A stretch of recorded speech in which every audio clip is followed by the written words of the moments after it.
Well, hello, big day in. It's such a shame that I'm not able to be with you all face to face. Speaking at the big day in events around Australia is always a highlight, and I'm so looking forward to when we can all safely do these events again in person. My name is Dr. Tim Kitchen, and I work for Adobe as their Senior Education Specialist. The company Adobe was recently announced as the second most financially successful software company on the planet. How cool is that? Can you guess which software company was rated the most financially successful? No, it wasn't Epic Games, the makers of Fortnite, in case you were wondering, although they do very well. It was a company that you may have heard of before called Microsoft. Isn't that cool? Adobe is second to Microsoft in terms of global software sales. Well, I thought that was pretty cool anyway. My job at Adobe is to work with schools and universities around the Asia-Pacific region to encourage students and teachers to enhance their digital literacy, communication, and creativity skills with the amazing Adobe applications that are now in just about every school and university across Australia and New Zealand. I used to be a teacher in Melbourne, and I taught Adobe tools when they were mainly just used in media, arts and IT subjects. But now, there's a whole new range of Adobe applications that are very simple to use and are being used by students and teachers in all curriculum areas. Some of the apps are so simple that even school principals are using them. I get to meet thousands of students like you who are passionate about digital creativity. And some of them are getting so skilled with their digital tools that they're turning their passions into a job while they're still at school. And that's what this presentation is all about, encouraging you to think entrepreneurially. At Adobe, we get to work with some very interesting people. With the release of Lady Gaga's 6th studio album, Chromatica, Adobe have been partnering with her to challenge digital artists to use their creativity and bring their inner world of chromatica to life. The digital artists were encouraged to use any of the following Adobe apps such as Photoshop, Illustrator, Fresco, which is a really cool free drawing and painting app, Adobe Spark, InDesign, and more to create representations of chromatica with the hashtag LadyGagaXAdobe. Have a look at this amazing work from some very creative artists.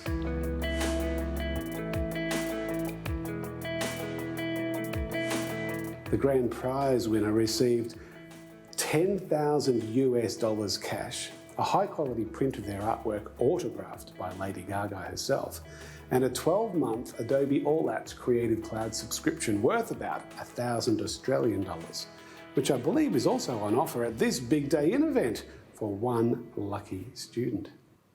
Lady Gaga has worked very hard to have the success she is currently enjoying.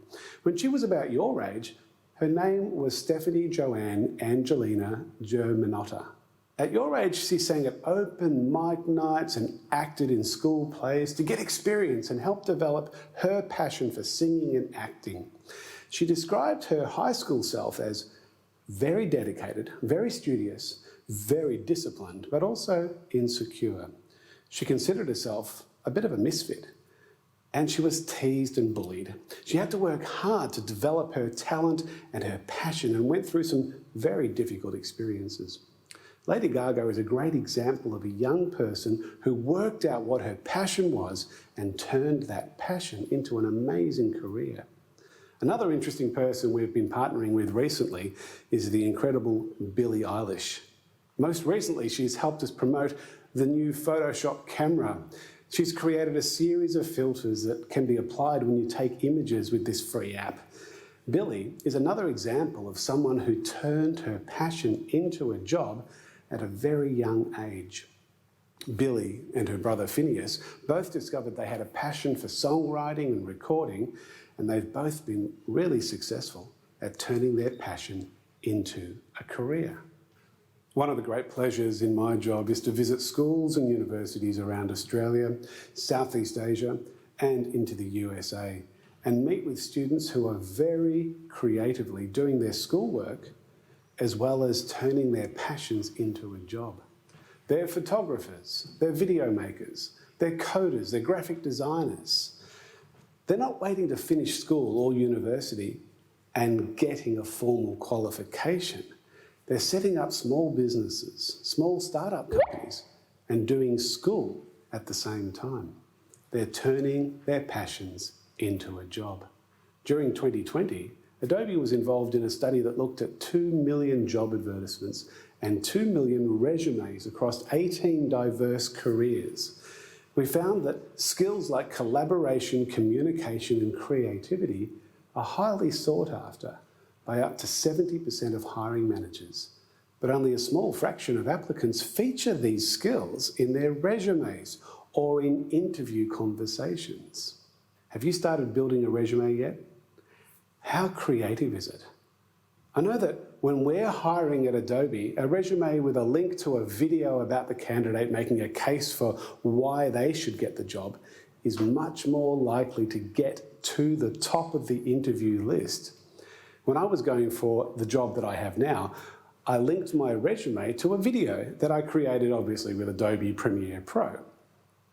This showed the hiring managers that I had advanced video literacy skills, and I was happily able to brand myself in creative ways. You see, employers are looking for potential employees who don't necessarily play lots of games, but are able to design and even code their own games. Employers are looking for potential employees who don't watch lots of YouTube, but have their own YouTube channel. Employers are looking for potential employees who show they work well with others and have strong collaboration skills. Employers are looking for potential employees who are creative.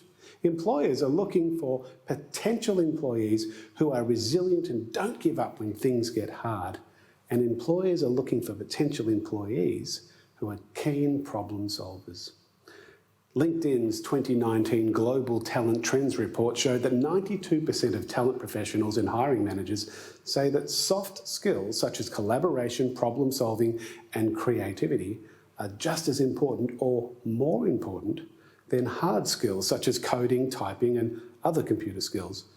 You can teach hard skills on the job. It's much harder to teach soft skills. Soft skills are developed over time as you develop as human beings. In a recent study by Microsoft's LinkedIn, an essential tool for anyone looking for employment these days, and the World Economic Forum, which is made up of international business leaders and politicians, creativity was rated as the most in demand of all the soft skills, along with persuasion, collaboration, adaptability, and time management. How's your time management going?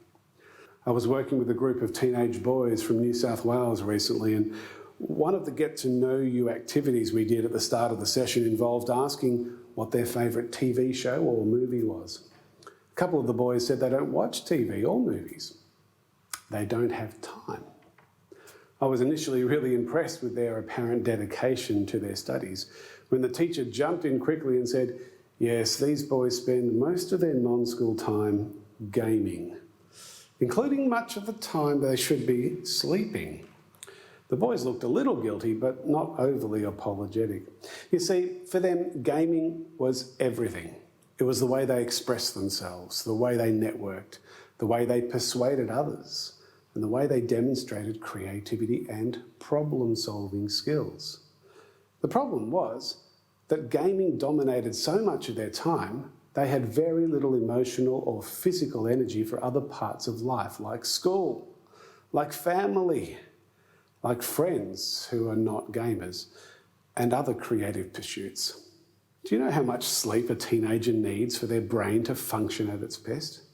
Researchers in multiple studies have narrowed it down to exactly an average of 9 hours and 23 minutes. That means that leading up to any form of test or examination, If you need to be awake at, say, 7:30 in the morning to start school at 8:30, you should be asleep at 9:37 p.m. the night before for your brain to work at its best and for your brain to be at its most creative. As you get older, you can manage better with less sleep, but while your brain is still developing, try to avoid sleep debt so you can develop as many skills as possible and therefore become so much more employable in the future. Speaking of jobs of the future, according to a study by Innovation Science Australia, an Australian student leaving school today is likely to have 5 different careers and, get this, 17 different jobs over their working life. Some of those jobs could be their own small business that they may have started or failed or sold on. Failure is not a bad thing necessarily. Failing is very closely associated with learning. It's much less painful to fail at a business at your age than when you're older with more responsibilities like a family and a mortgage. Unfortunately, our education system is, in general, still trying to come to terms with the concept that it needs to prepare students for a future of multiple jobs and careers. The education system that we have was initially designed over 100 years ago as we moved from an agrarian society as farmers into an industrial society predominantly as factory workers. And it made a lot of sense back then to be preparing students for a particular job and a particular career for life in the cities around the globe where most of the population were gathering and living. The concept of working towards an ATAR score at the end of year 12 to get into a university course that will set you up for life is an old and outdated construct in the modern world. The reality is that when we employ our staff at Adobe, and I know this is true in a lot of other major workplaces too, especially in IT, we're not as concerned about what university degree you have compared to what type of person you are and how you demonstrate skills like collaboration, like communication, like problem solving, and most importantly, creativity. I'm not saying a university degree isn't important. Completing a degree, any degree, shows that you have resilience, you have communication skills, and you have perseverance. Just keep in mind that if you don't get the score you need to get into the degree of your dreams, it's not the end of the world. So, how can you stand out from the crowd and show off your skills and your passions to a potential future employer? Well, I'm very pleased to let you know that Adobe's amazing digital creativity tools are now available in most schools. And if you can't access Adobe's professional tools, you do have access to the Adobe Spark tools because they're totally free to anyone over the age of 13 and also free for under 13s if the school links Adobe Spark with their email ID system.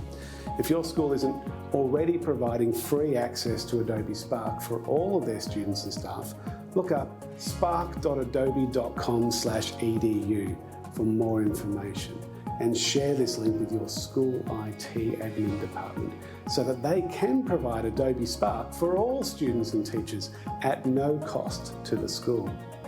Adobe Spark is a great way to create flyers and posters and social graphics and infographics and video stories and even web pages to brand yourself in a creative way.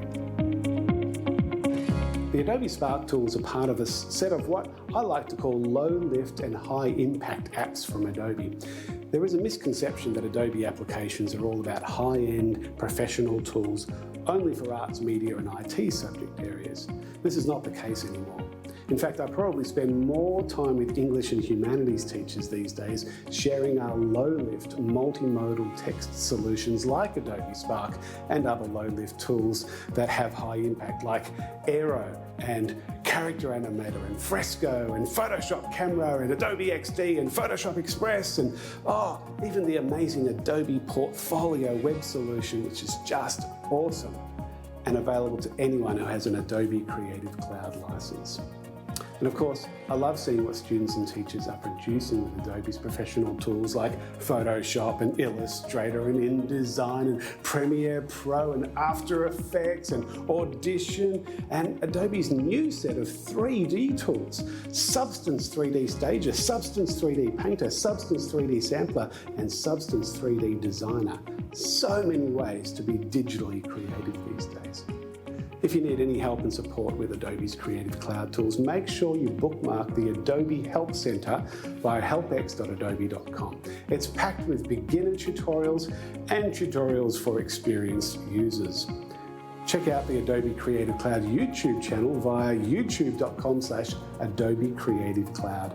It is packed with inspiration from experts like UI and UX designers, video producers, graphic designers, and others from around the globe sharing how and why they use Adobe's tools to create amazing designs, art, and media productions.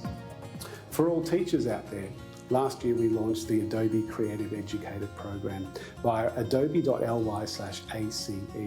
This is a program that is not focused on Adobe as such, but is focused on the importance of creativity in education. We had 15 professors, associate professors, PhDs and other education experts help us put this free course together, and we encourage all teachers to do it, even if they've never used an Adobe tool before. It's great professional learning. Before I finish with you, have a think about what soft skills and hard skills you can work on and develop to prepare yourself for your future, and how you could potentially turn your current passions into a job while you're still a student, and therefore make yourself as employable as possible in a whole range of current and future industries. Special thank you to the Australian Computer Society Foundation for all the work they do to put on these events. Thank you to all the teachers who organised for you to be involved in this day. And a special thank you to all of the students who are watching this for being involved and taking up this opportunity to hear from a wide range of industry representatives. Keep being creative.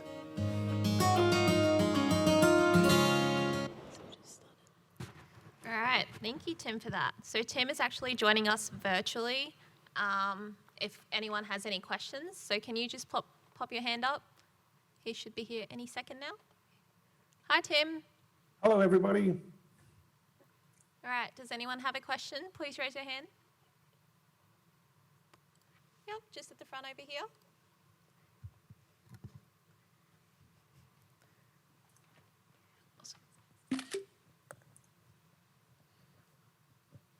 Hi, this isn't really a very serious question. I just was curious. Have you heard of the recent complaints about the Adobe Creative Cloud logos, like the After Effects, Premiere Pro, and other logos similar to that looking the same?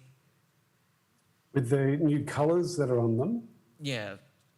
Yeah, that's interesting. I've never actually had that as an issue before. I noticed that when the most recent versions came out with that different colour scheme, they were trying to group them so all of the video and animation type apps were the same colours. And then, the web-based ones were the same colours. I can understand the rationale there. But to be honest with you, we haven't had any complaints. So the answer is no. Good question, though. I like it.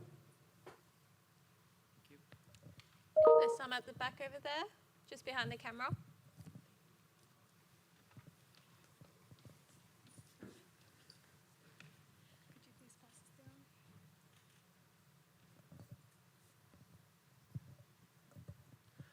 How long have you been working for Adobe, and what software have you helped develop?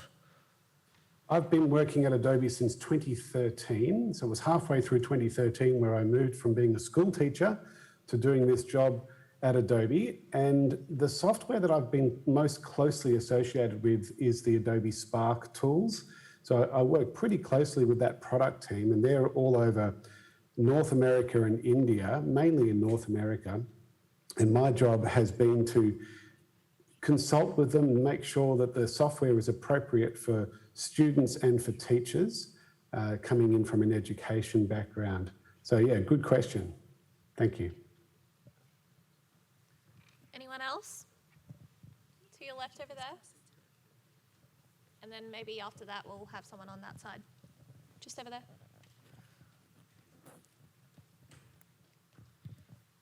Are you planning on releasing any new apps or programs? We've just released 4 brand new apps 2 weeks ago. I don't know if you picked up that in the video, but the 3D Substance apps are brand new for us. We purchased the company that produced them around about maybe 3 years ago, so it's taken a while to get the apps to the stage where we could actually make them part of the Creative Cloud. So there are 4 new apps that are now launched in the Creative Cloud desktop app that you can access in the 3D section. And there's another one that's coming out soon that will be part of that group of applications. So yeah, that's the exciting new world that Adobe's moving into, and has been gradually over the last few years, moving into this whole 3D realm. So it's really exciting, because you can imagine when we launched Photoshop 33 years ago, it was all about 2D art and 2D digital art, which has been really exciting for so many years. But now for the next 20 years, it's all going to be focusing on 3D and 2D. So it's wonderful, and it's really exciting to get into that world now and get to know those apps. So look for the Adobe Substance 3D collection of applications. Awesome. And we had a teacher question over here. So can we get that last teacher question, and then we might have to wrap up for this session? Hi, can you tell me, does Adobe have any badging so you can do a course and students can get badges as proficient or expert in particular packages? Look, we do have certifications. They are not necessarily just for K-12, but they're certifications that anyone can do. So all our main applications have an exam that you can do within the app, actually. It's not free, it does cost, and it costs you to do the exam.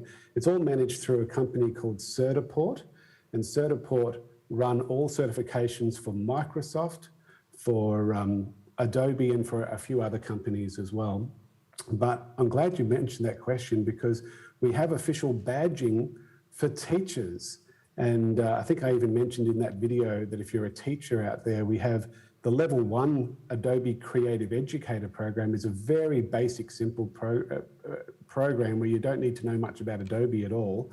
But then that gradually moves up to Level 2. And then the ultimate for a teacher is to become an Adobe education leader. And we only have 266 in the whole world. It's a very exclusive program for educators, but we have thousands and thousands who are at that very base level working their way up. So yeah, lots of different opportunities there for students and teachers. That sounds great, Tim. I think we have to wrap up for now. So thank you so much for your time.